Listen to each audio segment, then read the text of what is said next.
Isang masaya at mapagpalang araw na naman para sa ating lahat, mga kapatid at mga ka-Godseed TV.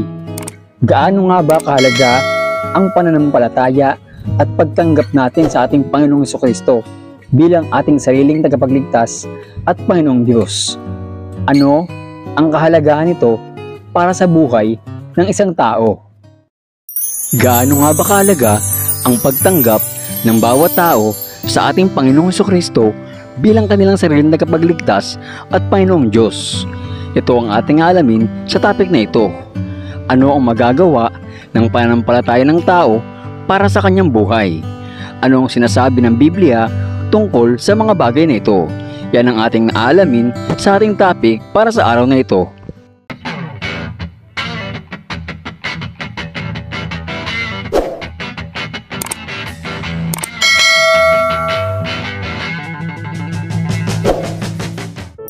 Pero syempre bago ang lahat, mag-words of the day muna tayo. Words of the day from the words of our God. So God created man in His own image. Male and female created He them. From Genesis chapter 1 verse 27. And that's our words of the day from the words of God. Nilikha ng Diyos ang daigdig at ang lahat ng nabubuhay sa loob nito. Mga hayop, simula sa pinakamaliliit hanggang sa pinakamalalaki, mabangis at maamo, sa himpapawid, sa lupa o sa tubig. Lahat ito ay nilikha ng ating makapangyarihan Diyos na nasa langit. Nilikha niya rin tayo mga tao sa kanyang dakila at banal na layunin upang maging masunurin sa kanyang mga utos. Tayo ang inatas niya mga siwa sa kanyang mga likha, ngunit mas pinili ng tao ang maging masuwayin at suwayin ang utos at payo ng Diyos. Nagbigay ang ating Panginoon Diyos ng 10 utos kay Moses, ngunit ni isa ay walang makatupad dito, kaya tayo ay nalugmok at naging alipin ng kautusan at kasalanan sa pagsuway dito. Kaya ibinigay niya ang kanyang kaisa-isa at bugtong na anak na si Lord Jesus Christ upang sinumang sumampalataya sa kanya at tumanggap bilang sariling tagapagligtas at Panginoong Diyos ay magkaroon ng buhay na walang hanggan at maligtas.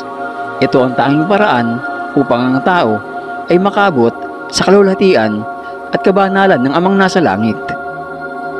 Matapos likhain ng Diyos ang sanlibutan o ang mundo, ay sunod niyang nilikha ang tao. Kinuha niya ang alabok mula sa daigdig na ito, at ito'y kanyang hinulma ayon sa kanyang wangis at sa kanyang anyo, at kanya itong hiningahan at nagkaroon ng buhay. At ito nga ang kauna-unahang tao sa mundo. Tinawag niya itong sa pangalan na Adan. Matapos nga likhain ang lalaking si Adan mula sa alabok sa sanlibutan, ay sunod niyang nilikha si Eva mula sa kanyang tagiliran. At dito nga pumasok ang kasalanan sa sangkatauhan nang tuksoin si Eva ng ahas na si Satanas. At ito nga ang kanilang pagkakasala, ang pagkain ng bunga ng karunungan at kaalaman. Matapos ang pagsuway na ito na ginawa ng mga tao ng ating ninunong si Adan at si Eva, ay ikinubli ng Diyos ang hardin ng Eden mula sa mga tao. Sila'y pinalayas sa labas ng hardin at pinabantayan ito sa mga anghel at sa umiikot na nagniningas na espada. Dahil nga sa kasalanan ng pagsuway, ay nawalay o nahiwalay ang mga tao sa Diyos, na dati ay napakalapit natin sa ating Diyos Ama na lumikha ng lahat ng nabubuhay sa langit man o sa lupa. Kasalanan ang nagwalay sa atin sa Diyos. Ang pagkakasala ni Eva at Adan na ating mga ninuno ang siyang dahilan kaya nakapasok ang kasalanan sa sanlibutan at sangkatauhan. Ang tao ay nilikha ng Diyos mula sa alabok. Alabok na parte ng sanlibutan o ng mundo. Kaya ang tao ay parte ng sanlibutang ito. Sanlibutan na sisirain ng Diyos sa takdang panahon. Nasusulat sa banal na kasulatan sa Biblia kung paano nilikha ng Diyos ang sanlibutan ito. Ganon din Nasusulat din sa Biblia kung paano nilikha ng Diyos ang sangkatauhan. Tayo nga ay ginawa mula sa alabok, kanyang hiningahan at nagkabuhay. Alabok na mula sa sanlibutan ito, sanlibutan na sisirain ng Diyos sa pagbabalik ng ating Panginoong Jesucristo. Kaya kailangan natin tanggapin at kilalanin ang ating Panginoong Jesucristo bilang dakilang Diyos at tagapagligtas.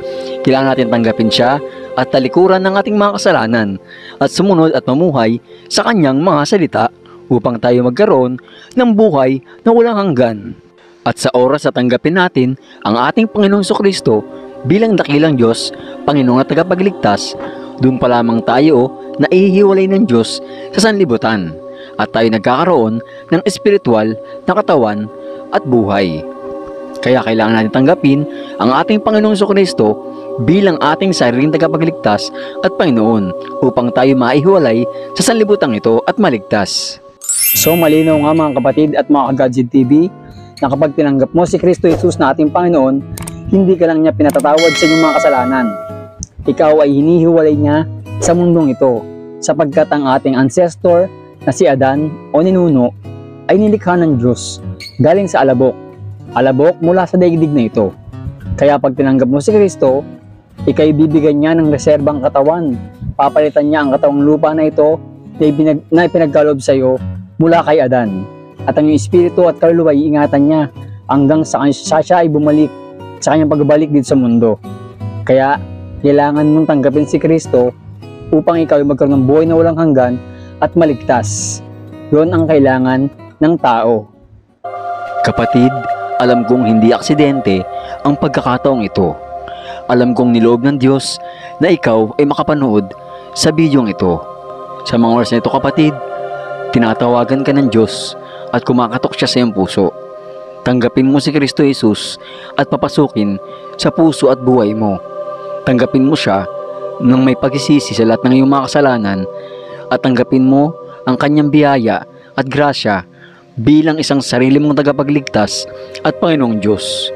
Siya ay kumakatok sa iyo sa mga oras na ito.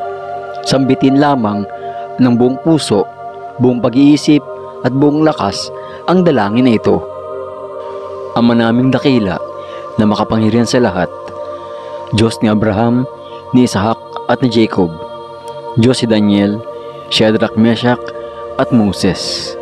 Ama, sa ngalan ng iyong bugtong na anak na si Lord Jesus Christ, ako po ay lubos puso nagpapakumbaba at lumalapit sa inyo. Humihingi po ako ng kapatawaran sa lahat-lahat po ng aking mga kasalanan. Mula nang ako'y bata hanggang sa mga sandaling ito, patawad po Ama.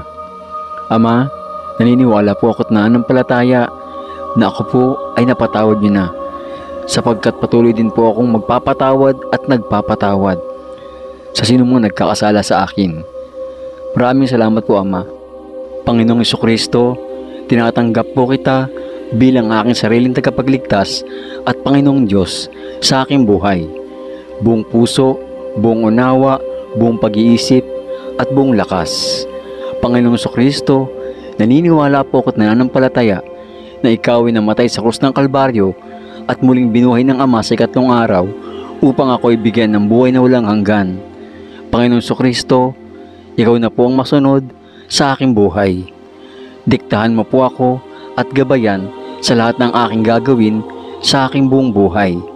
Panginoong Jesucristo, itala mo na rin po sa pamamagitan ng iyong mga anghel ang aking pangalan sa aklat ng buhay diyan sa langit. Maraming salamat po Panginoong Jesucristo at maraming salamat po Amang nasa langit na makapangyarihan sa lahat sa ngalan ng Panginoong Jesucristo. Ito po ang aking samo at dalangin sa makapangyarihan at matamis na pangalan ng Panginoong Jesucristo, Ama. In Jesus' mighty name I pray. Amen, amen, and amen. Thank you Lord Jesus Christ. Thank you Father God.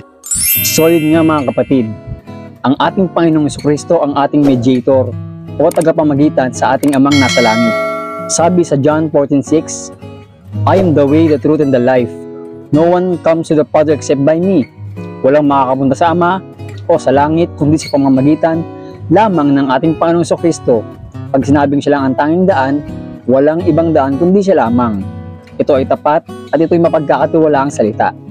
Sa madaling salita, Kailangan tanggapin ng tao at panampalatayahan ang ating Panginoong Kristo upang siya mapunta sa langit at makabot sa Ama na nasa langit.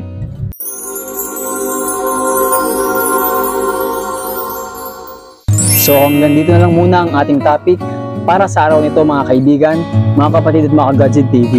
Huwag niyo po sana nakakalimutang i-like at i-subscribe ang ating munti at humble channel, ang Gadget TV, para palagi kayong updated sa ating mga bago at susunod pang mga videos.